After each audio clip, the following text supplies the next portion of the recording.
নতুন সরকার প্রতিষ্ঠিত হওয়ার পরে তাদের সংকল্প পত্রে যে ঘোষণাগুলো করেছিল একে একে সমস্ত কিন্তু বাস্তবায়িত হতে চলেছে এবং মেয়েদের জন্য খুবই একটা খুশির খবর আছে।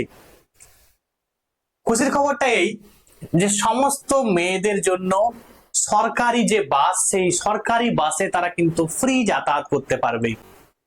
এখানে সুবিধা কারা পাবে না, সমস্ত স্টুডেন্ট যারা বিশেষ করে মেয়েরা, ঠিক আছে, তারা কিন্তু ফ্রিতে যাতায়াত করতে পারবে।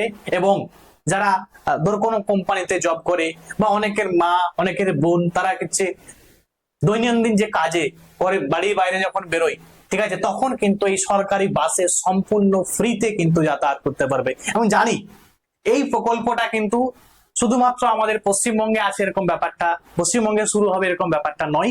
এর আগেও কিন্তু বহু রাজ্যে ছিল, কিন্তু আমাদের রাজ্যে কিন্তু শুরু হয়নি, ঠিক আছে। এবং রিসেন্টলি তোমরা জানো যে তামিলনাড়ুতে কিন্তু সরকার গঠন হওয়ার পরেই বিজয় থালাপতি সে কিন্তু মাস্টার স্ট্রোক দিয়েছে।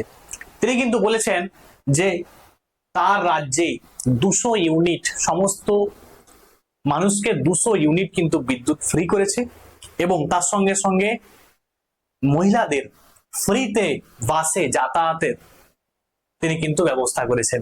ঠিক একই রকম পশ্চিমবঙ্গেও কিন্তু শুরু হতে চলেছে। এবং কবে শুরু হতে চলেছে না, আগামী 1 জুন থেকে আমাদের রাজ্যেও সমস্ত সরকারি বাসে মহিলারা সম্পূর্ণ বিনামূল্যে যাতায়াত করতে পারবে। যদি ভিডিওটা ইনফরমেটিভ লাগে